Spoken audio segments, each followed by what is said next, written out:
Ahri's passive collects stacks each time you hit the target with your spells. At 9 stacks, your next spell will heal you for each target it's gonna hit. Ahri's Q is a AoE skill shot which deals magical damage on the first hit and true damage on the second hit on the way back. It also increases your movement speed while your Q is traveling. Ahri's W will give you 3 Foxfire stacks, which will deal damage up to 3 times to nearby targets. The stacks can be used as AoE in teamfights, but also to burst single targets. Ahri's E is a skill shot which deals magical damage, CC, and make your target walk towards you. It can be used to catch targets or CC to win some time and escape. Ahri's ultimate will give you 3 charges of dashes. Each dash will deal magical damage up to 3 targets while it prioritizes champions. You can use your ultimate to reposition yourself, catch people, or deal high AoE damage in teamfights. Let's talk about the strong and weak parts about Ahri. Strong things about Ahri are her sustain. With her passive, which will keep you alive in lane, you should try to trade with your opponent before your passive is up again, so you can use your Q in the next wave to heal up completely again from the trade from before. Your wave clear will also allow you to push the waves really fast, give you time to roam or do an extra camp in jungle if you can't roam it. If you have boots, try to roam as much as you can, because this is one really great ability of Ahri, the roaming one. But there are also things I really don't like about Ahri. First thing would be the fact that the most important skills, which are your Q spell and your E spell, are skill shots. That means you have to hit those or you'll be useless, which makes Ahri a bit hard to play. There's also the point that Ahri's damage is not the best in the early game. That means you should avoid using abilities too often in the first few levels, because the mana cost is really high compared to the damage they will actually deal. Ahri's CSing can be really hard sometimes. Since her abilities are all AoE damage, you can't really secure minions that easily, like you could do it with a TF or a Victor just by using a single target ability to secure minions. That means try not to get pushed into your turret early game to avoid pressure of missing CS. Alright, let's talk about your ideal plan of playing Ahri mid lane. The first thing is try to avoid trading until your Q is level 2.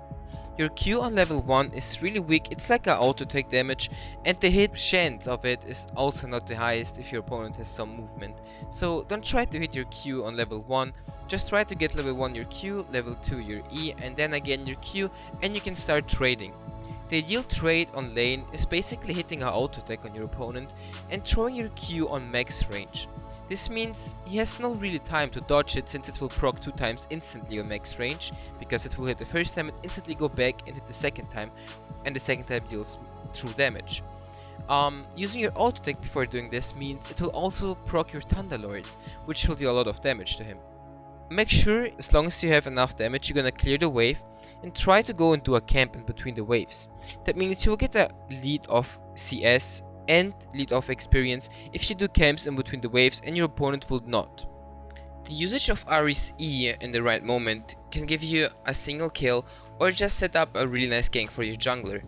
Try to get your opponent into a fight before the jungler tries to gank you, and then land your E on a safe target. This will allow you and give your jungler the time to get closer and land his own abilities, which will cost your opponent mostly his flash or even a kill for your side.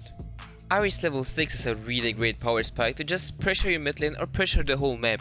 As long as you're not visible on the whole map, you can just roam and your opponents have to play safe on their lanes, because Ahri's mobility at level 6 is really high. At the same point, you also have the great power spike to kill your opponent in lane and pressure him with your mobility. It's either you're gonna go and try to deal as much damage as you can just by using your ultimate, or you're gonna even kill your opponent in just one combo.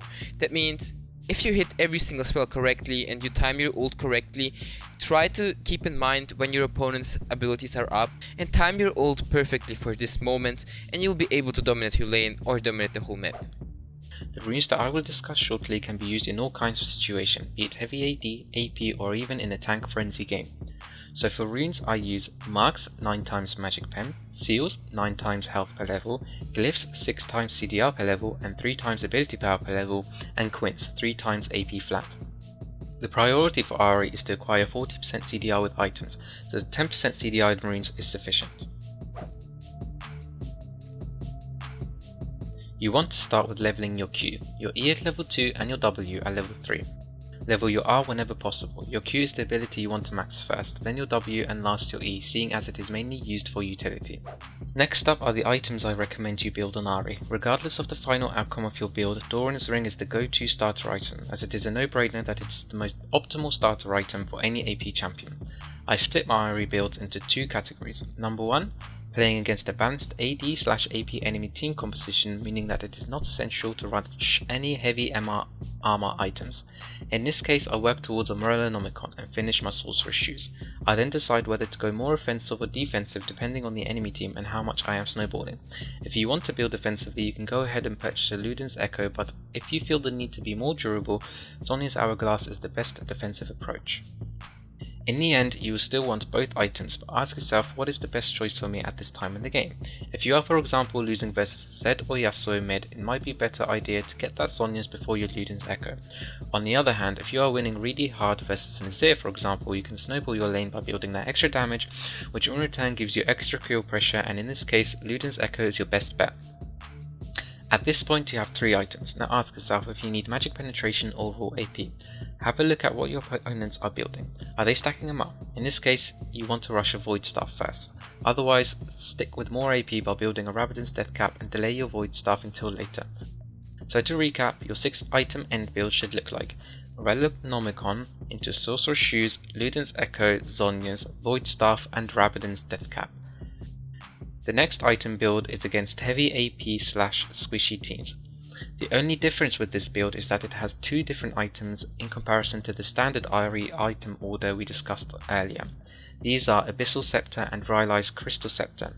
In this build you want to start with an Abyssal. This will give you a nice amount of MR and also reduces magic resist to nearby enemies, which will allow you to deal more damage to them, and due to your increased MR you also take less damage from AP threats.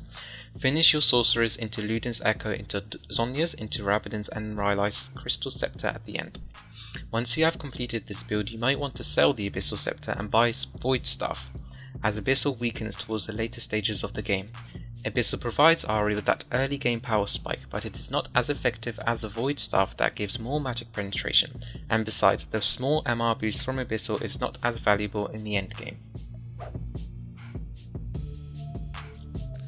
Mid-game is Ahri's true power spike, as she would have completed some core items such as Morello's and Abyssal, and thus she would be able to burst most champions with her full rotation if they haven't purchased many magic resist items.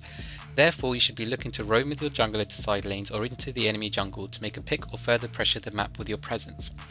Ahri is one of the few champions that can easily close a wide gap because of Spirit Rush's free to use dash in any direction, and coupled with the use of flash, the enemy AD carry will not be able to react in time before you land your charm.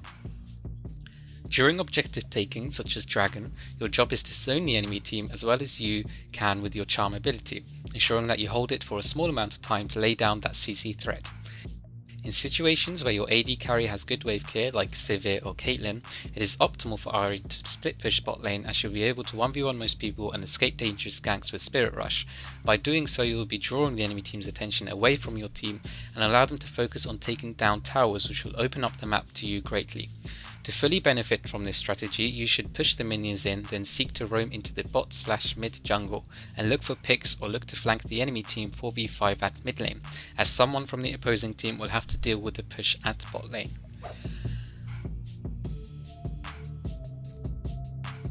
Ahri's decent scalings allow her late game to be a threat to the enemy team due to her multi-hit AoE abilities, and her maxed out charm provides her with the strong CC lasting 2 seconds to pick off stranded squishies in one rotation.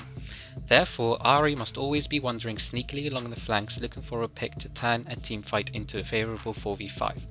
However, due to her high risk, high reward late game playstyle, it is important that you do not get carried away with this mindset and end up getting caught. So, knowing your limits, the enemy team's vision and the CC they have to shut you down is vital to assessing your gameplay decisions.